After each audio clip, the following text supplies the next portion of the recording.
Long ago, when animals ruled the world, Africa was a very different place. All the animals understood each other and got along peacefully. In the calm waters of a lake lived the crocodile. Every evening he would crawl out at twilight, and his smooth, beautiful skin glowed in the light of the moon. One night, a curious frog saw this beautiful creature. Overawed by his glowing skin, he croaked loud praises. Soon, all the other animals came to gaze at the crocodile. Herds of zebra and kudu arrived to admire him, where he basked on the bank. Crocodile saw their admiring looks, and he became vain, and each day he crawled out a little earlier to enjoy their admiration for longer. But as he did nothing but lie there, they eventually went away bored. The hot sun began to dry his beautiful skin, and it grew hard and greenish, and bumpy, and scaly. Covered in shame, Crocodile slunk back to the water to hide his once lovely body. He'd paid a high price for vanity, and to this day, Crocodile blames Frog for his misfortunes. If ever he hears one croak, he silences it with a snap of his jaws.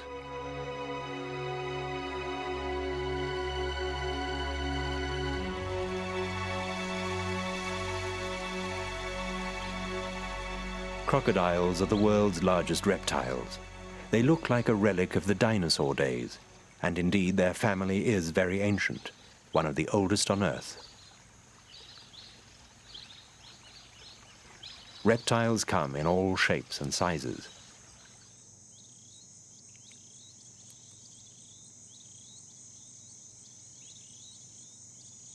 From desert dwellers like the leopard tortoise of the Karoo in South Africa's Cape Province, to this boa constrictor which lives in the hot, wet world of the Madagascan rainforest. Most reptiles have dry, rough scales, but that's one of the few external characteristics they share. Otherwise, they could hardly look more different. This chameleon is just one member of a family that has nearly 7,000 distinct species.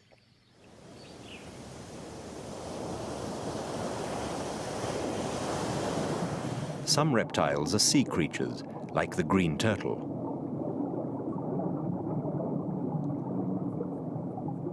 Most reptiles live permanently on land, but crocodiles divide their time between land and water. Though they're the biggest of the reptiles, not all are large. Of Africa's 3 species, the West African dwarf crocodile rarely grows longer than 2 meters.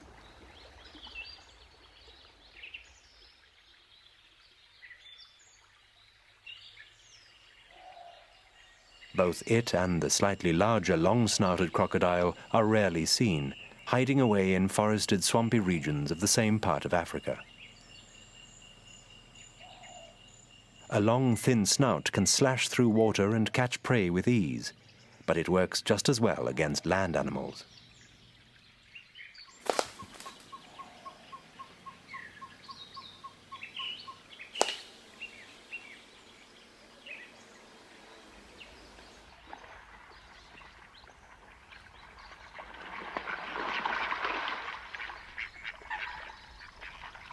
The Nile crocodile is Africa's largest and best known. Lay 3 tall men end to end and put the weight of 14 together, and you have a big Nile crocodile. And though its brain is the largest in the reptile world, it's still only the size of a thumb. Crocodiles are designed for water, where they can breathe, see, smell and hear while almost totally submerged. Their nostrils have valves that open and shut so water doesn't rush into their lungs. Sometimes they're the only bit of the crocodile visible above water.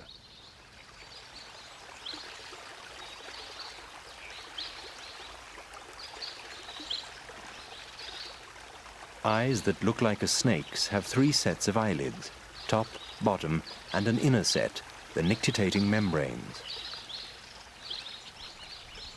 The nictitating membranes keep the eyes moist and clean, but they're also somewhat like a diver's goggles for underwater work. A crocodile's ears are the sharpest of any reptile, with movable ear flaps that work like a loudspeaker volume control.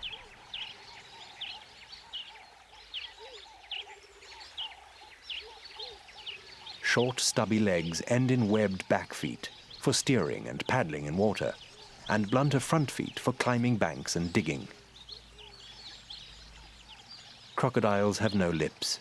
Even with jaws clamped shut, water leaks in. However, plumbing problems are solved by a special palate at the back of the throat. This shuts on submersion to keep the crocodile watertight.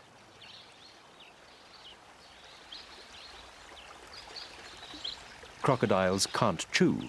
Their lower jaws only move up and down, not sideways, so they must pound and crush their food. And they can't keep their toothy traps shut without physical effort. They just spring open naturally when they're relaxing. Gaping also helps them cool off. A crocodile's jaws pack immense power, and 66 teeth interlock like a zip fastener. The combined strength of both can crush a big animal like a car wrecking machine.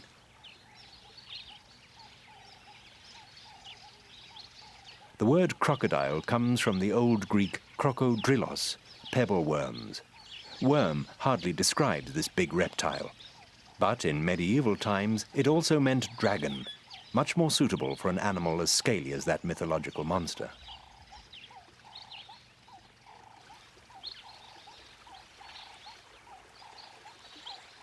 Crocodiles can live to 100 years.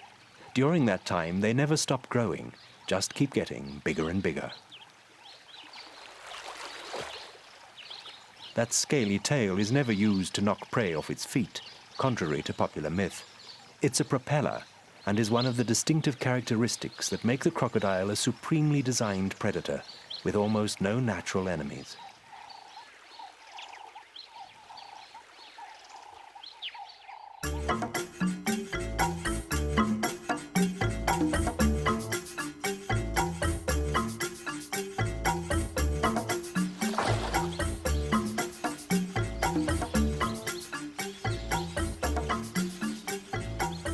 From day one, a crocodile learns that scales and bumps make you look remarkably like a log. Just lie quite still, and your meals will be completely fooled.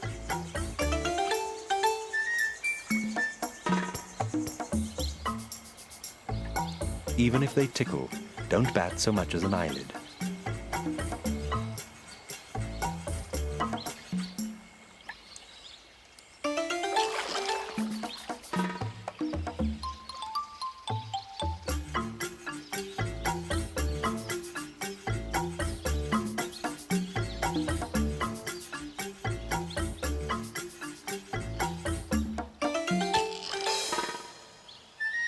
From small meals, big crocodiles grow, and naturally appetites too. The true heavyweights of the Nile crocodile world live in East Africa. Each year, on long annual migrations, huge herds of zebra and wildebeest must ford rivers full of crocodiles.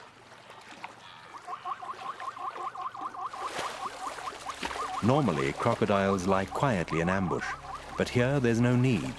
For these huge reptiles, life can be literally feast or famine, and migrations are feast days.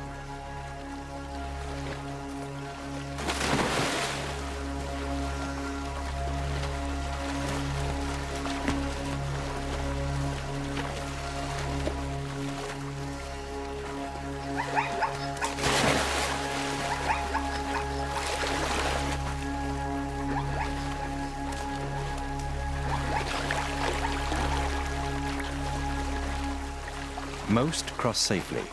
Some just make it, but others never reach the opposite bank.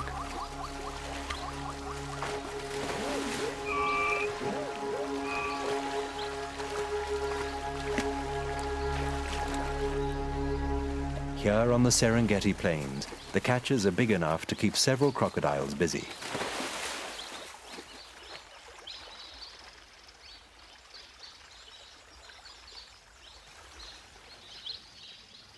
Very few reptiles hunt and eat together, but crocodiles do.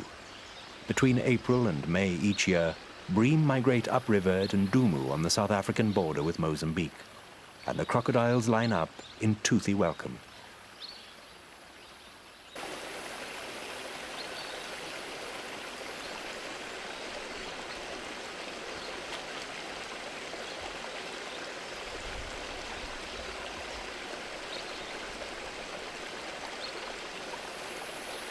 Even tiddlers are worth filtering, a light snack before the main course. Other fish fanciers know of this eating place.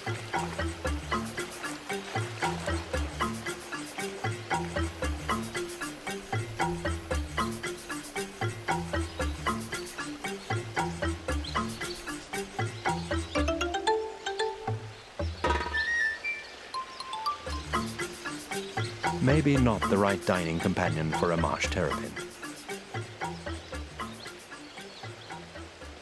A curve of crocodile tails creates a solid fish net.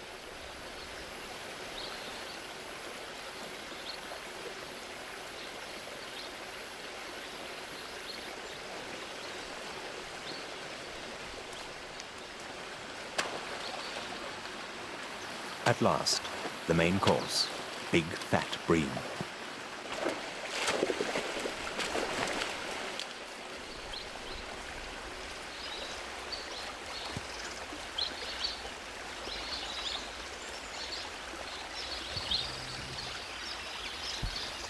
This looks as hard as fishing in a barrel.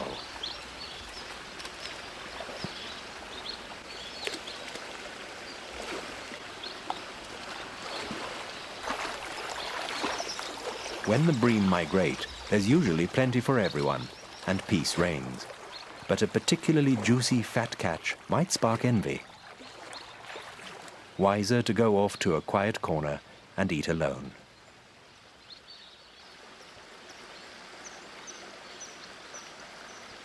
Crocodiles often swallow meals whole. An acid bath of digestive juices quickly liquidizes them. It's as powerful as car battery acid and can even dissolve bone. Whole or partially shredded, but never rotten, crocs like their food fresh.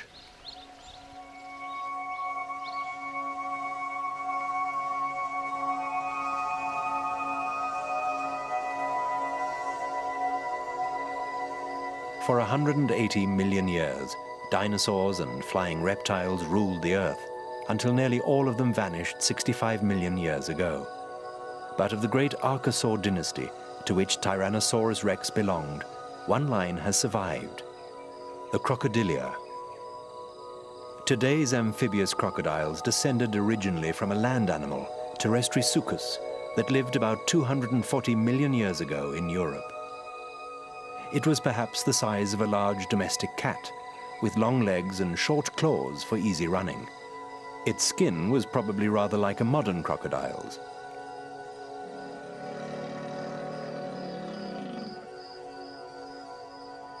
Then, about 200 million years ago, the protosuchians arrived on the scene. They also lived on the land.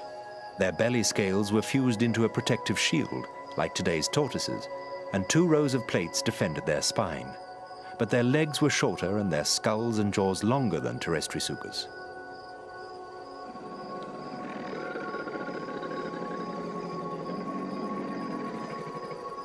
About 140 million years ago, the ancient crocodilians changed their lifestyle and turned amphibious. Some even took to the sea. These mesosuchians looked much more like today's crocodiles. They had large webbed back feet and long narrow jaws to help them catch invertebrates and fish.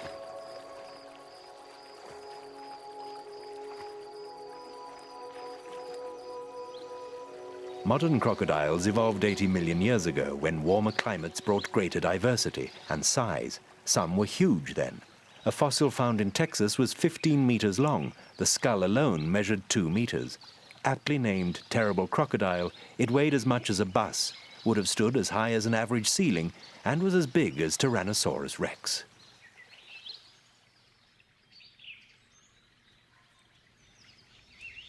"80 million years ago, the family had already divided into two branches, the alligatorines and the crocodilians. Generally, an alligator is smaller than a crocodile. Its snout is rounded and shovel-shaped. A crocodile's is V-shaped, and its upper jaw is wider than the lower and overlaps it completely when it's shut. There are only two types of alligator, the American and the Chinese.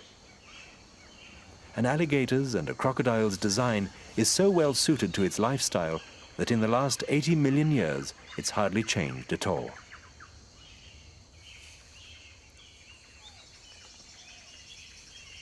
Hard to believe, but this sharp-toothed animal shares certain of its features with birds, such as a muscular gizzard to crush food before it goes into the stomach. Crocodiles also make nests, but they're very different structures from the average bird's nest. Way back over 300 million years ago, the ancestors of both crocodiles and birds were related.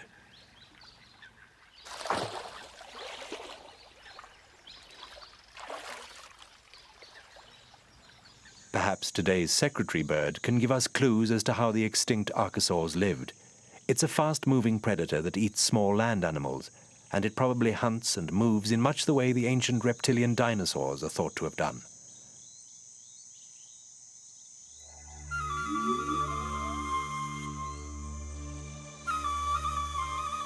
As crocodiles have changed so little in the last 80 million years, perhaps a closer study of them might explain why dinosaurs existed for so long.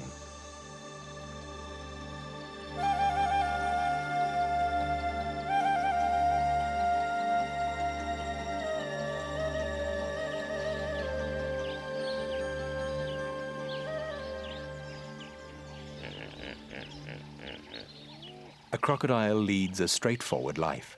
Eat, sleep, lie in the sun. The sun kick-starts its day. A cold-blooded animal needs solar energy to raise its body temperature. For this reason, most crocodiles live in the tropics and subtropics, at low altitude, and in slow-moving, warmer water, in places which fish-eating birds flock to.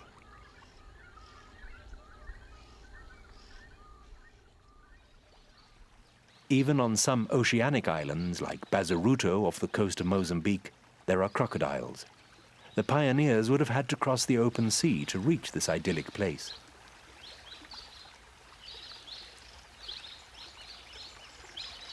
Behind huge dunes are the crocodile's essential freshwater supplies.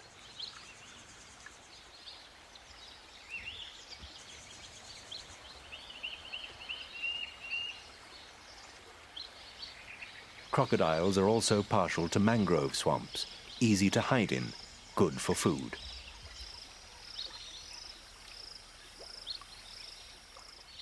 A band of tropical rainforest lies along the coast of West and Central Africa.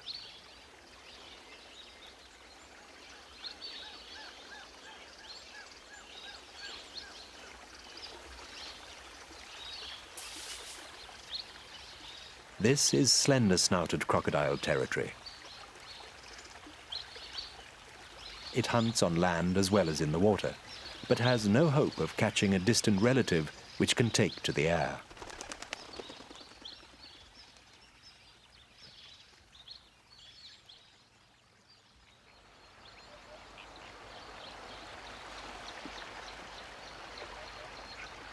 The Greater St. Lucia wetlands of South Africa's east coast are the continent's richest. Here, where jacanas tread the lily pads and white pelicans congregate, is a 20-kilometer tidal causeway linking a huge lake to the Indian Ocean. It's the only place on Earth where three of the most dangerous aquatic animals share the same waters: sharks, crocodiles, and hippos.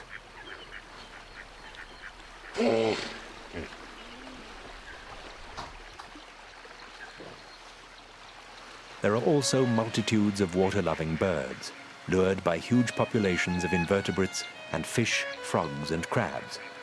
It's a busy place.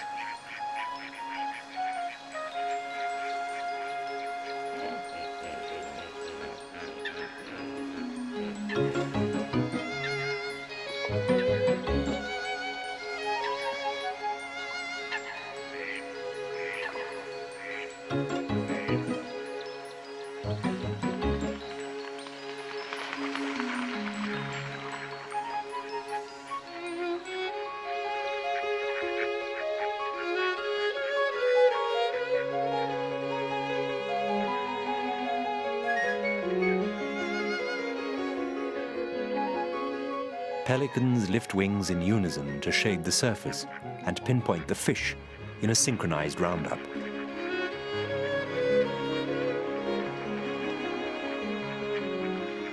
Cormorants synchronize their panting. And a pied kingfisher is challenged by a big catch.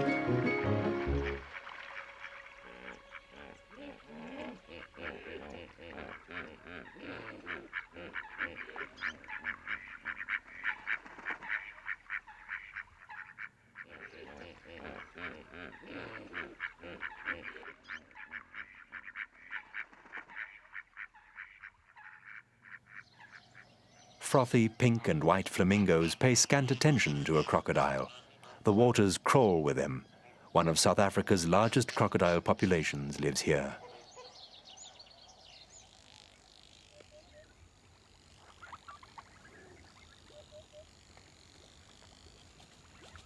This is one animal for whom sunbathing is good. It can't function without the sun and needs a daily dose to keep going. A crocodile uses the temperature difference between land and water as the thermostat that adjusts its central heating system, regularly traveling between the two to keep its temperature steady and soaking up the sun as it needs it.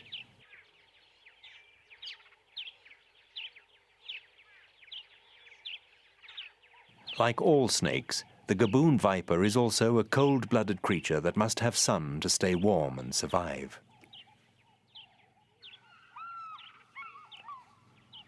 Lizards likewise. Crocodile waters are usually also hippo waters. The two normally maintain a state of uneasy truce, but sometimes the hippos deliberately break it. These are extremely dangerous herbivores.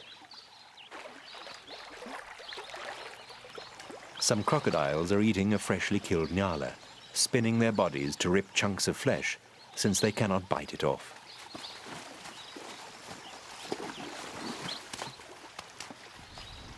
But a female hippo has taken exception to the spectacle and seems to want to break it up.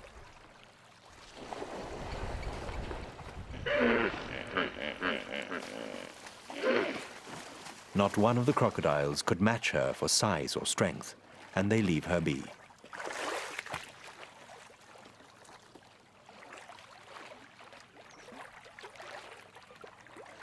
Even though some are lying in the water right beside her.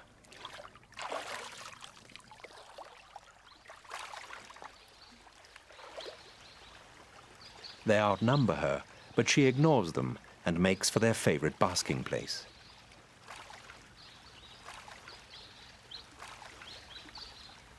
But what makes her sniff their territory? Is she familiarizing herself with the smell of the enemy? Is she challenging their right to this territory?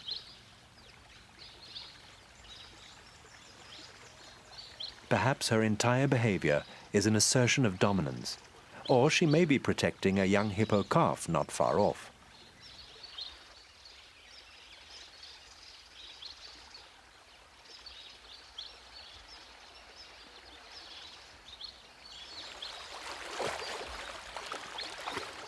But equally, she could have been distressed by the crocodile's kill.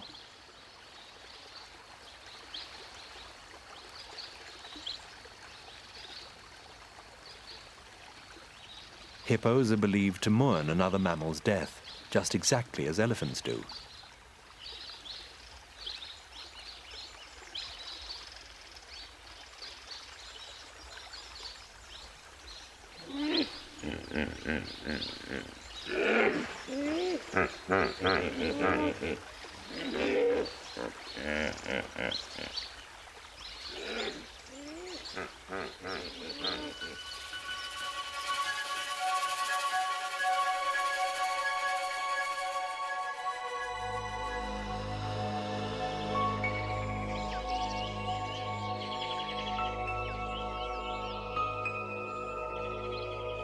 Even though their brains are relatively small, crocodiles have evolved complex and sophisticated ways to communicate.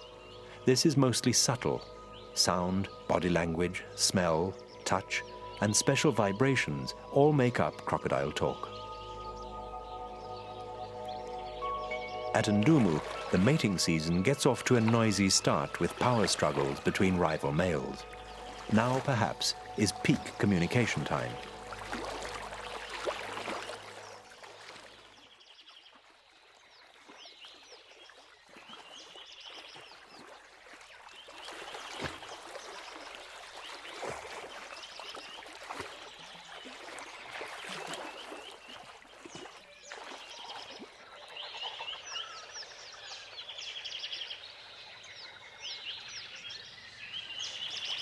It's a race to breed, and everyone's going for broke.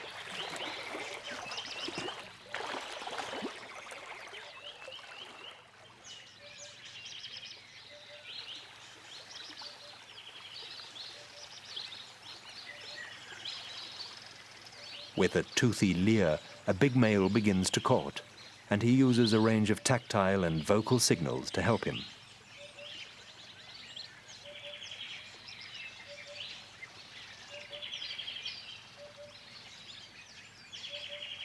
He slaps his head on the water to show dominance.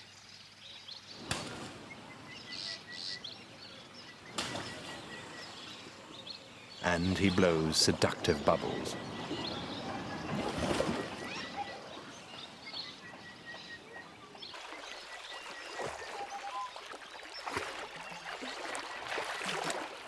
And vibrates his body so the water jumps in what's called a finger dance.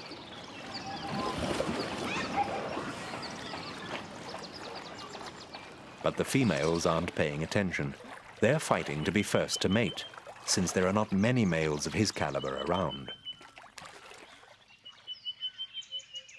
And one of them has fought off her rival. In this part of the reptile world, it's usually female who pursues male. He just needs to make the slap, bubble, and vibration moves, which are the prelude to mating.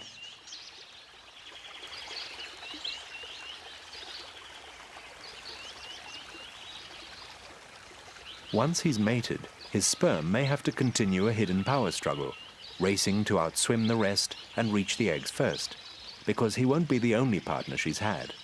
She's mated with several, sampling the best male wares on the market to secure the best genes for her future young.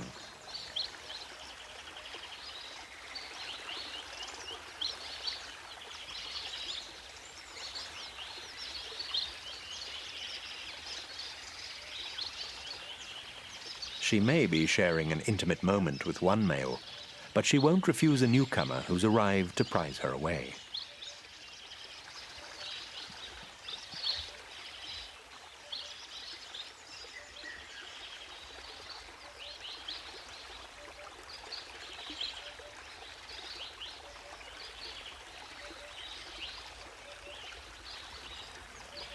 Obviously, discretion's hardly sacrosanct in a crocodile's world.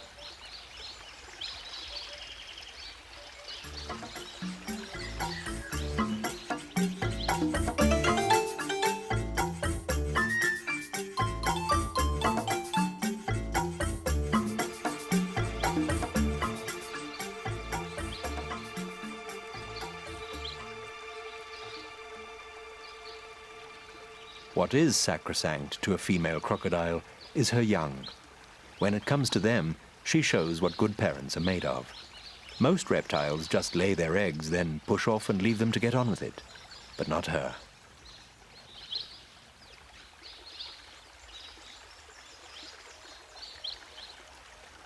Being a good parent mostly means being a bodyguard, and you could hardly find a more intimidating one than this great scaly creature. She's a serious enemy deterrent.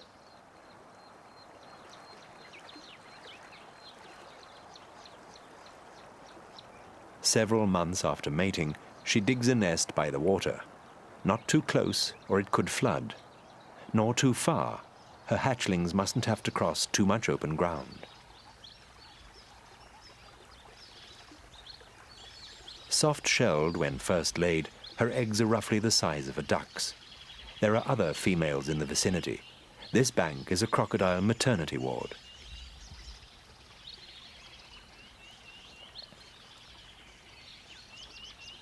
Not always a peaceful one,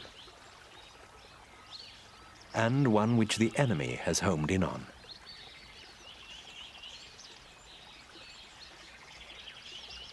She's finished laying and covers her eggs with a warm soil blanket. How warm this is will be crucial to their future, so will camouflaging the nest.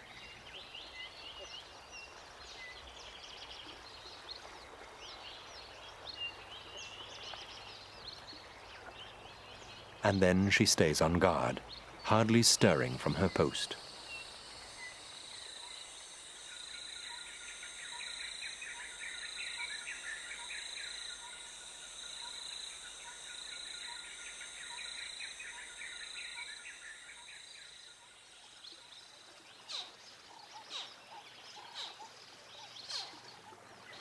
Three long months later, her eggs are hatching. At the very first squeak of life, Mother makes a beeline for her hatchlings.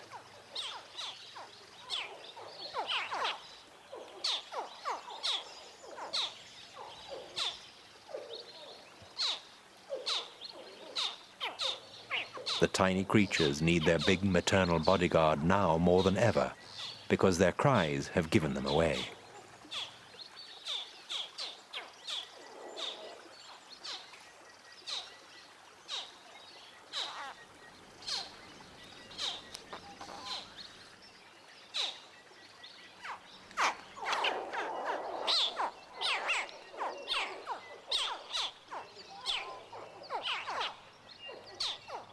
They need to be escorted to the water.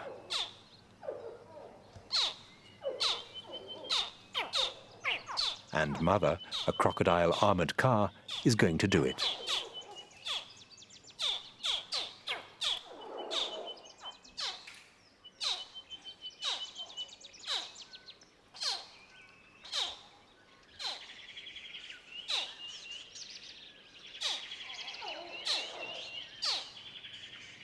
Jaws and teeth that can crush a buffalo to pulp won't even scratch them.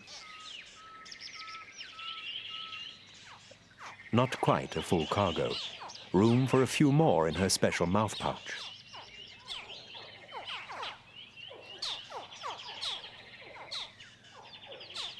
First, though, the late hatchers need a hand. As she digs, the vibrations stimulate them to get cracking and come out to her.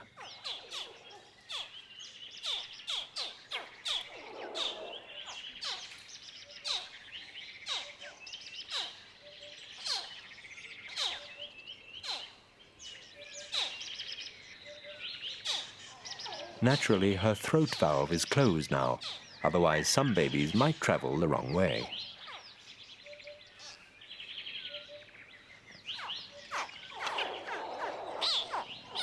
Full up and off to the water. But someone else in this ward is blocking the corridor.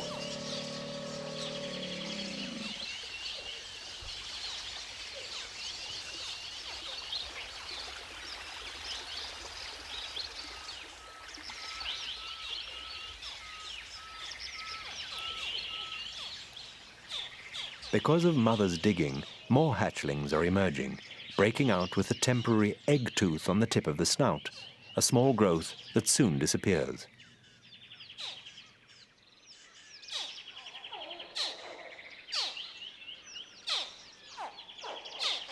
The hatchlings began their race for life in the egg. With its limited oxygen supply, suffocation could have been the penalty for delay. The sex of most animal embryos is fixed from the very moment of fertilization. But remarkably, it's an external force that has a determining role in whether male or female climbs from a crocodile egg: temperature. And equally remarkably, temperature also helped design their skin markings.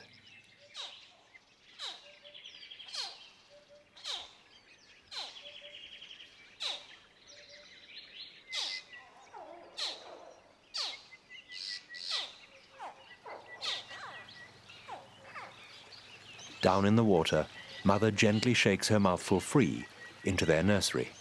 It's close to the bank, full of tall grasses and reeds to hide in.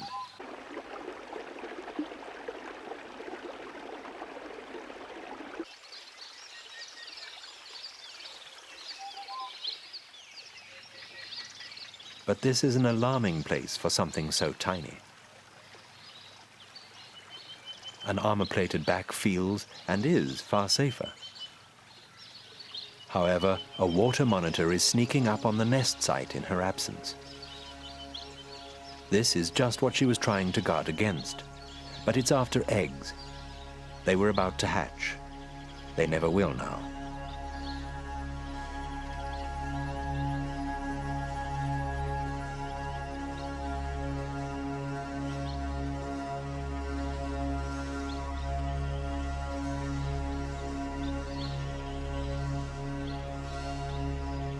Even though their mother does her best, only about 2% of her clutch will reach adulthood. A crocodile's early years are the years of living dangerously.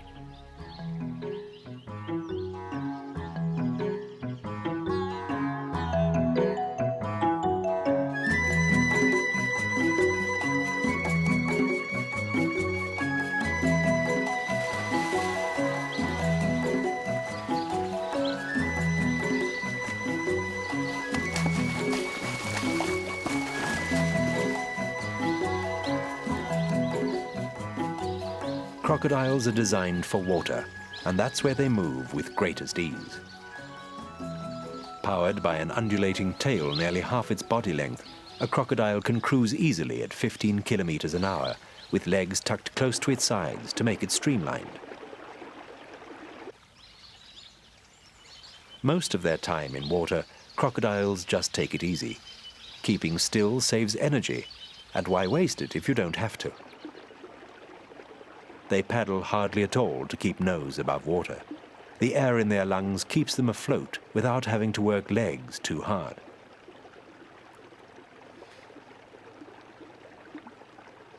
Oxygen is fuel, and when a crocodile goes under, its heart may slow to just 4 beats a minute to conserve this precious resource.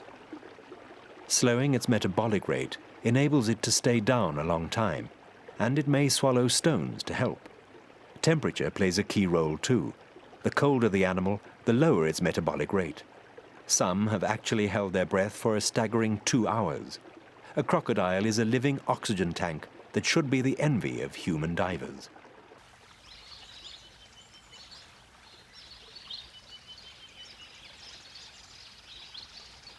Crocodiles look cumbersome out of water. They are capable of short bursts of speed, but mostly they go slow and steady on land, rolling their way to their destination.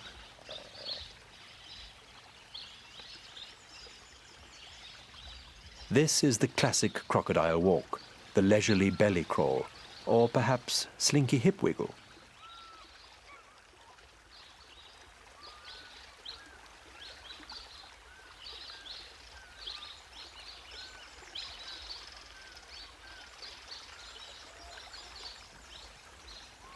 Like holidaymakers, crocodiles leave their swimming pools in order to soak up the sun. Once settled, they hardly budge.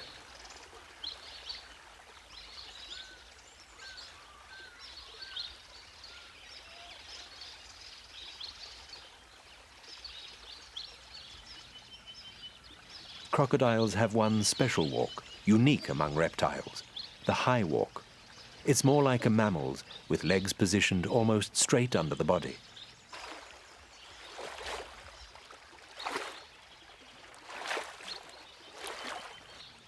It's the best way to clamber over other sunbathers without upsetting them.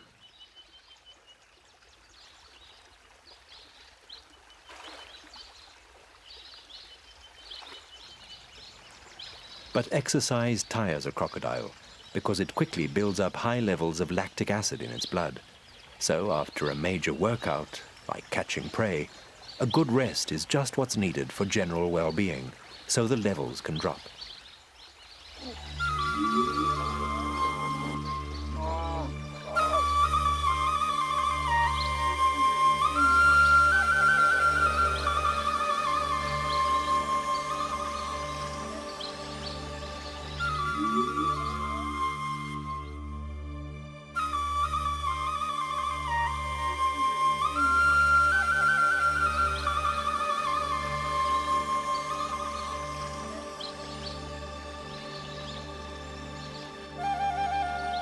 It's always best to let sleeping crocs lie.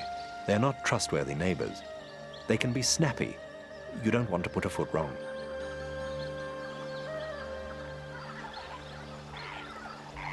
It pays to have wings to keep out of reach.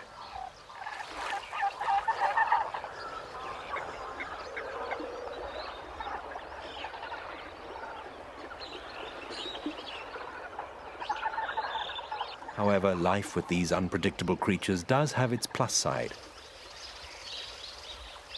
They churn up the mud and outwriggle bird food.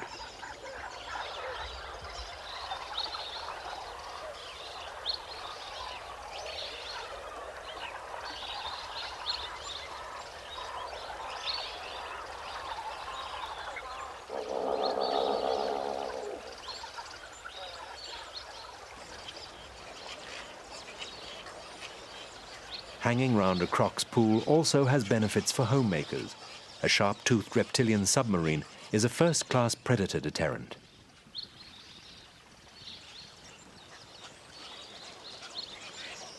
However, almost nothing in life comes free. Nesting birds may benefit from a crocodile's unwitting protection, but the protection racketeers exact their fees. This is not a cheap nest site.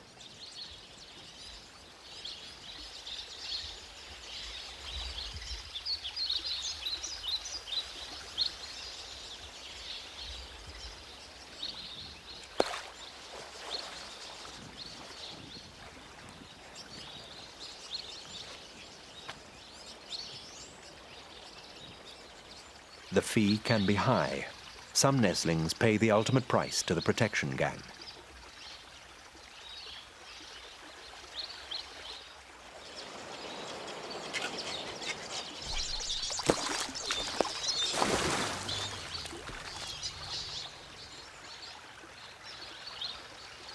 A golden rule: never fall off the perch.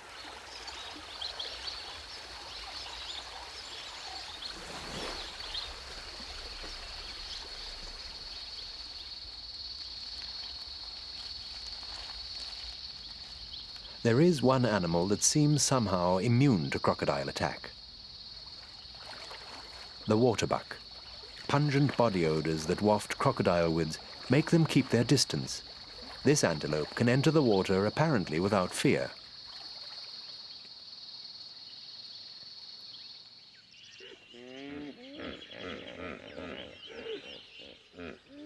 It's not crocodiles, but these animals which are the greater enemy of humans in Africa. And they're one of the few creatures a crocodile actually avoids, especially in the mating season.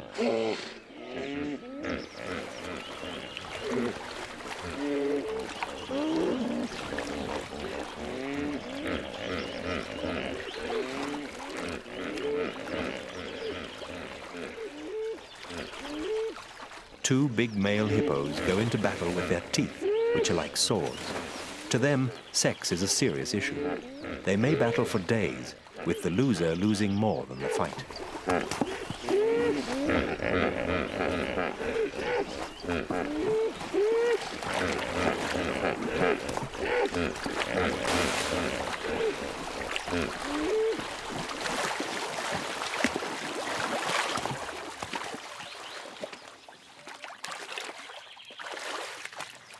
The crocodiles watch from a safe distance. The outcome may interest them. Teeth as long as a human forearm have inflicted terrible wounds. The loser's entire body is slashed.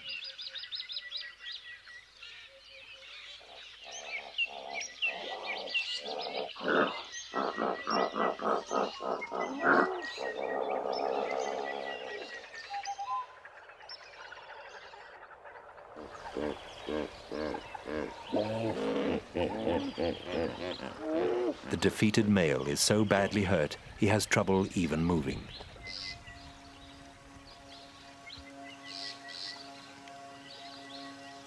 A young male tries to lick his wounds clean. Perhaps there's an instinctive spark of fellow feeling towards another male.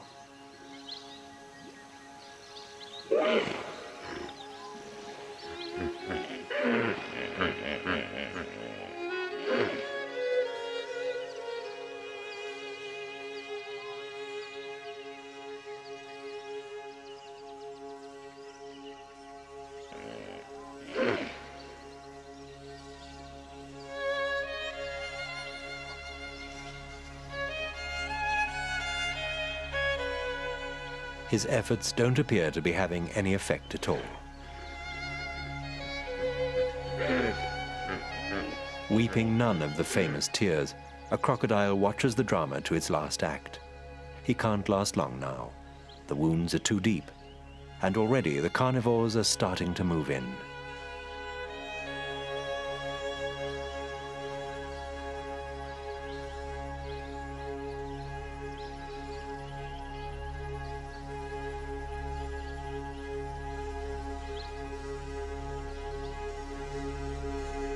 One last breath.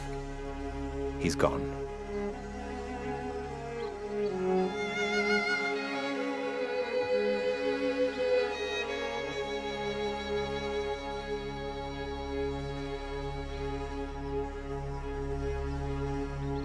With nothing to fear now from its traditional enemy, the first crocodile tests the corpse for somewhere to bite.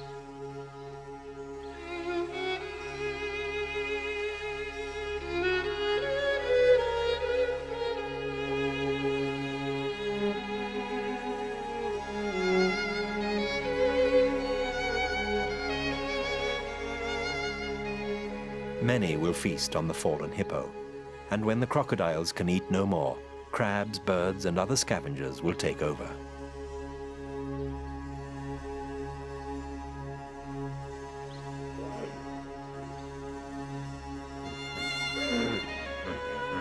The crocodiles of Africa's wild places have a great number of competitors and an even greater variety of prey. Over millions of years, these two factors have honed them into versatile, opportunistic hunters, master predators, old as the dinosaurs, a legacy from the days of Tyrannosaurus Rex.